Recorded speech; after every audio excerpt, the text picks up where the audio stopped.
Alright, obunkenke mu State House era video eno njagala tugiwa obudde osooka ogirabe tumale tweyongereyo. Kivumbi we yali mukomera n'opo erimu ebibinja bisatu ebwayi biri omunda buli omu abojja munne ku luwonzi ebiwayi bisatu.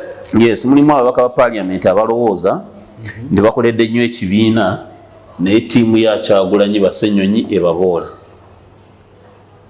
Alright, ndowooza muwulidde bulungi nnyo ba propagandists ba fake opposition leaders ab'enjawulo bagezaako okubeera nga bateeka His Excellency Robert Kyagulanyi wansi nga bagamba nti no ebyaddala ye yasibisiza Honorable Mwanga Kivumbi. Ekyo sobola kikkiriza? Ndabyeko n'omukulu Pastor Serwadda nga ebyaddala bamuwa ebibi abaana b'enkyukakyuka ayita batya His Excellency Robert Kyagulanyi Kitaani. Gulaba kisoboka. Era siyasoose bapasita bangi abavudde tolabyeeko Namakula Martha by the way awamu n'Abannayuganda abagenzi maaso ne bayikalakasa ku offices za Prime Minister we Canada. Ndowooza naawe balabyeko olunaku olwaleero video tugenda kuba tuzibaplayingira mu maaso awo namwe musobola okubeera nga mutubulira ebirowoozo byammwe naye nga tetunnagendayo video eno mbadde nkusaba soko gimpereka like esobola okubeera nga etambula ku speed ya waggulu nnyo etukirewo bonna abanjagadde okumanya kweno information naddala Bannayuganda bali mu ggwanga erya Uganda wamu n'abo bali wabuli w'eggwanga Uganda. Olunaku olwaleero omukulu amanyikiddwa nga Honorable Munyagwa agezaako okubeera nga ayisawo statement ebadde y'abagezi ekitegeera era oba toli mugezi sikiwandire statement ogitegedde gye tutandisiza n'agezaako okubeera nga akakanya His Excellency Robert Kyagulanyi nga gamba tino omukulu Honorable Mwanga Kivumbi ensonga yamukwasiza tino yabadde serious nnyo okusinga His Excellency okusinga President we His Excellency Robert Kyagulanyi. Ndowooza tutandikiraawo. Why do you think avaayo n'awaana Honorable Mwanga Kivumbi nsobola okubeera nga condemninga General Muhoozi Kainerugaba kye yakoze okubeera nga awamba omukulu Honorable Mwanga Kivumbi mutwala mu basement yo ate ye avuddeyo nakuba His Excellency Robert Kyagulanyi nga mugamba ati gwe toli serious oli yali serious. Tutandikiraawo. Wuliriza bulungi nnyo mulabe waffe. Honorable Munyagwa ono presidential candidate yatandisebwa ati yagamba yali wakumi bali ba president wa munana bali bawerako naye Munyagwa of course ina munoonyeza mba wansi kale tugende maaso olubye first ticket. Omukulu Munyagwa yagambye nti Mwanga Kivumbi okuva mu komera fine bali bamuwadde bail ate bwe yatuuka n'agezaako okwolesa nti His Excellency Robert Kyagulanyi talina maanyi era ayagala kukola atya kuwamba Ntebe. Munyagwa yagamba nti bo ngaba political analysts oba political giants simanyi president nsina bakola wako His Excellency Yoweri Kaguta Museveni nga discussinga simanyi oba Munyagwa political giant naye bwe kiteerawo mu comment section yagambye bw'ati nti statement the statement ya Kivumbi eyogamba nti His Excellency Robert Kyagulanyi abeereeyo ajja kusanga eno bakoze eki bamaze okuba nga batereeza buli kimu oba nga bamaze okuba nga bajjako Yoweri Kaguta Museveni kiba kiraga nti alinga yagala okukola ki okuwamba ndowooza yakijje mu mbeera bweti mujjukira ndowooza abaliko mu biseera by'emabega omukulu Milton Obote we yagenda e Singapore bamukubira bukubiza essimu ne bamugamba eno kikoze ki bikyuseemu tokyali ki president kati era ndowooza Munyagwa we yagenda baira wao otuwe obustolo obu tomanye bagamba history repeats itself tomanya Munyagwa izo kubaya kitegedde bwatyo nti omukulu yagambye nti Kyagulanyi agira abeereyo eno bakole ki babitereeza alinga agamba nti kati ye Kyagulanyi amuggyemu mu struggle alenga tukimanyi nti Kyagulanyi ye mutwe gwa struggle awo nyini by the mutwe gwa struggle for I think that it is about the Ugandans and the Ugandans made their mind to follow His Excellency Robert Kyagulanyi kubanga bo bagamba nti no ayina buli kimu bacha babireka ate n'alwanirira ffe abali ewansi akitegeeza he is the right person to follow. Mwera bamutubuliriza mu comment section ku nsonga zino eza Honorable Munyagwa kunze. I think that these guys are just trying to divert Ugandans bafuba nnyo okubeera nga biba political leaders mu ggwanga Uganda, but I don't think so. Ate banonya of course ne public attention bichi Munyagwa abeera myaka 5 wabeera myaka 4 okubeera that popular in politics ndowooza ajja beereyo mu 2000 ajja kubeereyo mu 2000 nga 40 Where na mani ngaga His Excellency I think His Excellency Robert Kyagulanyi 40 mwadi ntono nga 50 nga His Excellency Robert Kyagulanyi kali mu active politics abivuddemu naye na mani ngaga His Excellency Robert Kyagulanyi tajja gafuna 2050 tajja funa ekituufu kiri talina kwegatta bwegasiye kakabina kata Common Man's Party akakwata kateeke wansi waki Wano full stop. Wale yangambe nchakabiinako. Ba foot soldiers bokka. Mbo MP omu ba mayor omu wa national platform asiye chibina chono kumanyikiwa. Si bigambo byange. I want you to listen to his views otubwebeze mu comment section bana basajja basunga busunzi wabali serious sokola bakatambya. Yes, mulimu ababaka ba parliament abalowooza ndi bakoledde nnyo ekibiina ne tiimu ya Kyagulanyi Basenyonyi ebaboola. N'abana kati aba batuboola zona mu parliament safuna bukulembeze nze batuboola batuukirira Kivumbi. Komera ne bagezaako kumugamba waliwo vacuum Kyagulanyi yadduka. Ate tulaba ogwo ofunyi bakusiba oli yadduka jango kiyole. Kivumbi yavudde mu komera ng'ekimuli ku mutwe kavalinga vacuum eri mu Nuupu.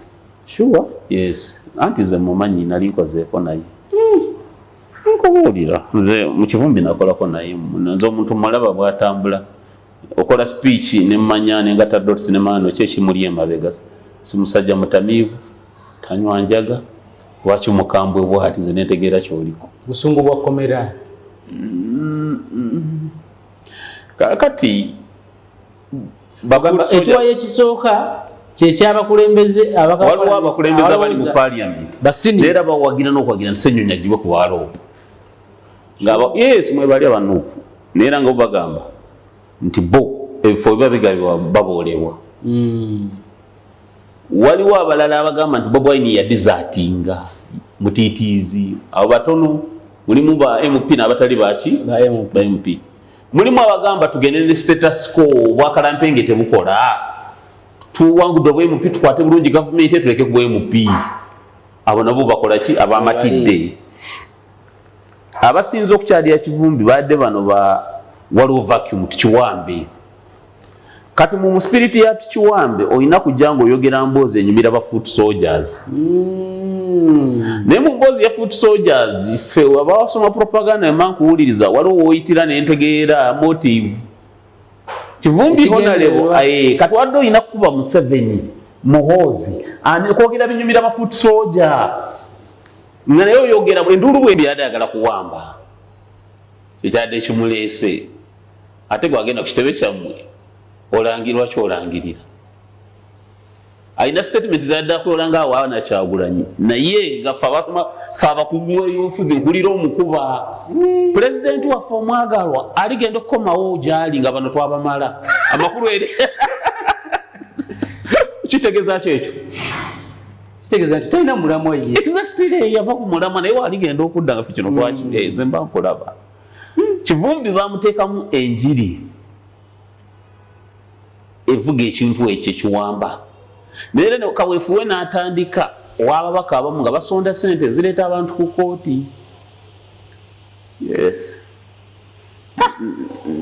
Neera n'olunaku lwe yateebeddwa mobilization yabaddemu ekizimba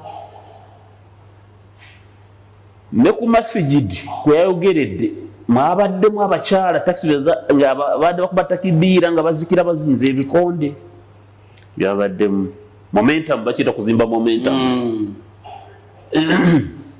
Kati Kivumbi nze gwe mmanyi gwe nakolako naye bwe yeematiza enjiri bwe yamuyingira kano gigamba bamu abatali banuupu abagendayo mikwano gye nga sijja nuupu nti ekintu kikalu bwenfuluma kyakuwambibwa buwambibwa. Kakati nze imaani kodaliwo Kivumbi ndoza imaani n'erinnya ey'okukiyoolawo kati mu kufuluma ng'ayina okwogera ebintu ebisanyusa bakalampenge ba Nuupu atandike revolution ayingire mu Nuupu abenga azikusa ekibiina amale faction etandikirawo olw'omunda. Kwandiza nnyo olunaku olwaleero. Alright, ndowooza muwulidde bulungi nnyo omukulu. President wo mwagala nnyo Honorable Munyagwa. Nja kumenya kyo nti mwekukwataganako lumu. Munyagwa muntu wange. Omugyeko interview. Tulabyeko abaana b'enkyukakyuka olunaku olwaleero ababadde banyiivu by the way. Nange natunuddemu ngamba Pastor Bujo gwe ngoberera Pastor Bujo gwentunulya ne pa respect okuvaayo maybe abaana b'enkyukakyuka twakipootinze bubi namwe mugenda kuba mutubula ebizibu mu comment section. Omuntu avaayo batya n'agamba nti no oluyimba lwa tuliyambala engule olwa His Excellency Robert Kyagulanyi engule ezimasamasa gundi anthem ya it's like the anthem of the National Unity Platform. Novaayo n'ogamba nti no babikozesa bagikozesa mu side oba bagikozesa mu tujite mu direct in the satanic path. Oshegera tino abana b'enkyukakyuka okuyimba tuliyambala engule bastani oba kikolwa kya stani bandisigadde bagiyimba mu gospel. Galinga gamba tino His Excellency Robert Kyagulanyi byali mu kubeera nga akola bibi. It is a sin. Oba tegedde kyengamba that he is trying to paint a picture according to what we have understood. Alinga sisige ekifaananyi ntino abaana b'enkyukakyuka abaana ba NUP abagenda His Excellency Robert Kyagulanyi buli bwe bayimba akayimba ako babanga abalinyirira Katonda. And I feel like it is about freedom. It's about freedom of speech. Naba Israeli benyini bali mu buwambe mu Egypt Farao yalaba kutte babata His Excellency Robert Kyagulanyi ani Katonda Jehova yasindika Moses okugala ki okubana nayo. Kati I feel like His Excellency Robert Kyagulanyi is that Moses of today of Ugandans. Kati lwaki gwe pastor wita we Katonda ponga His Excellency Robert Kyagulanyi cause ze nungi sinaba kulaba ngo His Excellency Robert Kyagulanyi ga promoting LGBTQ sinaba konga promoting okuta abantu sinaba kulanga konga promoting okuvuma ekinyi promoting tanaba kuiranga promoting okule ekibi kyonna oshegeera okuvuma abazadde okujembera abazadde 10 commandments zonna azifollowinga otegeera yatambula mpola 10 commandments zonna akola ki azifollowinga ayamba abantu ayagala ba neighbors be.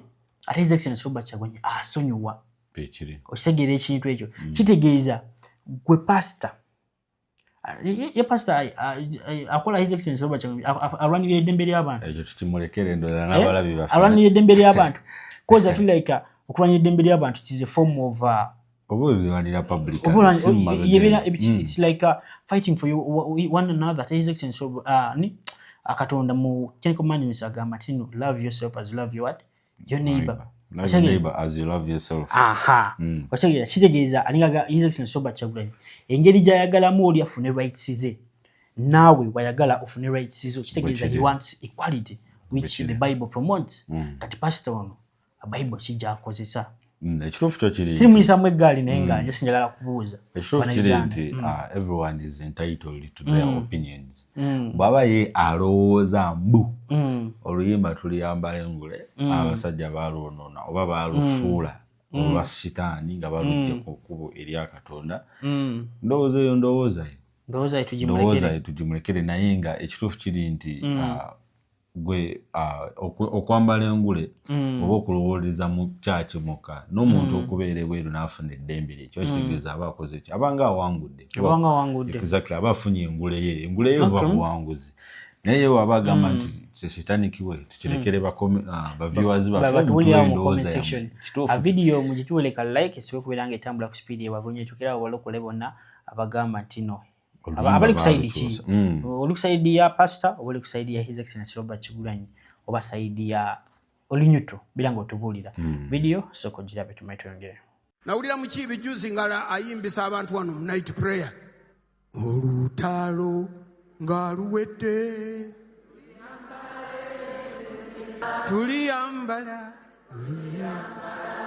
engule si kati muwulire tokkirizanga Setaani kubbako kintu kyo. Kyagulanyi Robert Sentamu akasajja kamuyise Setaani.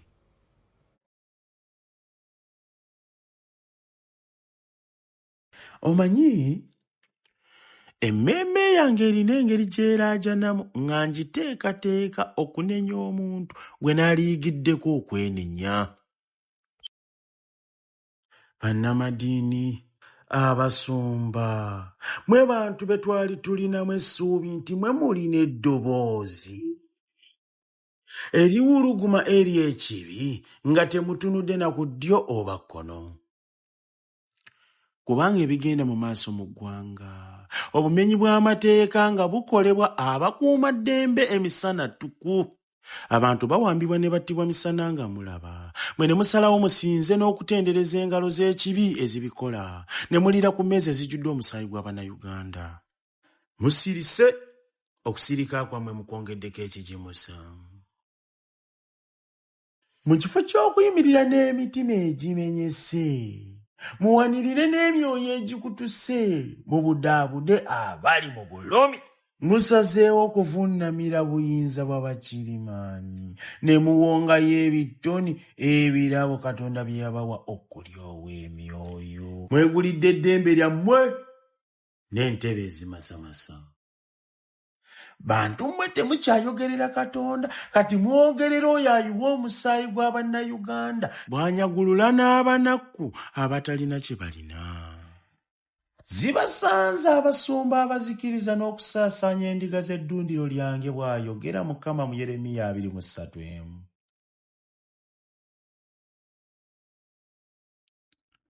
Temulowooza nti tetubalaba. Ebifaananyi byammwe byebambye ku ntimba ez'obuswavu. Bwe tugenda okuba nga tubasongerako nti noono tebaali naffe. Essaawa yonna mbakakasa nti Katonda ajja basambya ku muwunda. Mujja gusamba. Mujja gusamba. Ebyaddala nze simanyi. Buswavu buzitowa kyenkana ki bwe mwetisse ku myoyo gyammwe, nga mutunuulira ensi ng'eyita mu kyeyitamu ne mutunula ebbali. Simanyi na bwe mulya mmere neeyingira munda mu mbuto zammwe, ng'amatu gammwe gakyawuumiramu emiranga gy'abo abawambibwa ne battibwa nga tebalina musango. Abantu bakyayene Katonda ku lw'abasajja mmwe, mwenenye nnyo. Mu kifo ky'okuyimirira n'abantu abalumizibwa, muyimirira n'abo ababalumya. Mwerabidde nti Katonda ayimirira n'abo abanyigirizibwa. Kati gwe bw'oyimirira ne bali ababanyigiriza, Katonda oba omukubye enkyukira, Katonda omukubye omugongo, oba omwefuulidde. Alright, ndowooza muwulire bulungi nnyo omukuli Gadi no asaabula musajja mugezi nnyo ayisizaamu pasita eggaali. Ogenda kuba otubulira ebirowoozo byonna mu comment section. Oli kusaidiye oba oli kusaidiya pasita. Olunaku olwaleero Abannayuganda basazeewo okulumba Prime Minister wa Canada. Offices ze wali mu kibuga kya Toronto. Babadde Montreal babadde Toronto. Yabadde mu Toronto. Bagenze mu maaso ne beekalakaasa nga bagamba nti no Canada should stop trading relations with President Museveni or Uganda. Obagamba nti no sente ezo ze bali mu kuwa Uganda, abasajja abo ze bali mu kubeera nga bakozesa okugula emmundu, ze bali mu kubeera nga basasula basirikale abatulugunya abantu b'oppressors b'Abannayuganda, bagezaako okubeera nga bonona omukago ogwo. How do you feel like Uganda njala kukuza kubanga kati sawa zino twalabye ya European countries, obagamba nti countries ziri mu European Union ez'enjawulo, UK terimu naye nga nayo ekolagana nabo at some extent. Ezo Schengen countries zonna ziri Netherlands, nalabye Germany, nalabye Fiji, nalabye France, nendaba Belgium, nendaba Austria, zibadde mawanga mangi nnyo agasazeewo okubeera nga balekera okubeera nga ba-importinga coffee we Uganda. Kitegeeza even that is the cause of the rise of the deviation of the coffee price in Uganda. Twalabye coffee price yakoze ki yakendedde. Ebyo byonna biva ku ekyo nti no amawanga gasobodde okubeera nga gakola ki gaterminatinga eyo contract. Kati njagala kumanya sawa zino coffee ali mu kubeera nga exportingibwa mu America wamu ne Canada. Kati Abannayuganda bagala ne Canada ne mu America coffee bakole ki bamulekera okubeera nga bamuyingizaayo. Abannayuganda bali mu mawanga. Njagala kumanya how will it affect Uganda that trade. Abannayuganda gye bali mu kubeera nga bakola ki balwanira sawa zino ebirenge terminated that contract. Ekituufu njagala nsooke ndowooza nebaze abaana b'enkyukakyuka. Abaana b'enkyukakyuka n'obongedde wulira intelligence eyongeddemu kitegeera. Omuntu atukira okumanya nti enkolagana ya Uganda ne Canada eri bweti nti most funds oba funds ezisinga ziviira ddala Canada nga zijja mu Uganda kyakitegeeza balina intelligence emala bakola research exactly kati baba bavuddeyo ne balaba nga okukatinga this chain oba okustopinga this trade and this interaction between Canada and Uganda. Nga kigenda kuyambako okureducinga funds ezidda ate Uganda ne bazimba mu basement ne bafunding abakuba kibuuka abakuba abantu ne bagula zitiyaga ebimotoka byatiyaga sibinyi ne bagula amamundu oshegera babanga basobodde okubanga balabanga anyway n'okwekalakasa okukwina kikuyamba ekyo badde okimanyi tulaba nti amawanga amalala okwekalakasa we kwajjamu nga bannayuganda bawangalira bekalakasizza eggwanga eryo lyali taking that responsibility at the moment ono muntu ali ku ttaka lyaffe kyategeeza waaba akoze obulabe abukolera kuki ku ttaka lyaffe kati katumuwe kitu kyakola ki kyayagala era definitely ne bakatinga ezo relationships ezigezaako kubanga abulabi baffe ndowooza nabo bagenda kuba batubulira ebirowoozo bya mu comment section video mugituweleka like esobola okubeera nga etambula anyuma n'obajjukiza Sheikh Ashraf omusomi w'edduwa namba ze ziri awo zisembiyayo 711 so mukubira ku one box in WhatsApp ajasobola okubeera nga akuyamba so kuwulirize wano katini nnyo atumale tweyongere omulungi gwe andaba olunaku olwaleero aba Unity Platform oba bayite NUP wano mu Toronto Canada olunaku olwaleero ate bali mu kwekalakasa nga balaga obutali bumativu mu ngeri yaabwe so we batwe batambudde olunaku olwaleero nga bawerekeddwako poliisi abantu bangi nnyo abenyigidde mu kutambula kuno omuli n'abalina abaana abato baabo bali mu kwekalakasa ate wano mu Toronto Canada okwekalakasa kuno ekugambye nga bakutte ebipande okuli Canada Stop Funding a Dictator ebipande webito bigamba nandowooza omulamu ogwaleero guli nnyo ndowooza ku corruption bwekityo wekitambudde ate so olunaku olwaleero mbasanze nengamba ate munange leka mbawerekereko tulabe badda luddawa kaggweramuwa olunaku olwaleero bali mu kwekalakasa wano Toronto Canada bwetyo we tuli MC Carol nze ekyabawa ebigenda mu maaso mubeereko.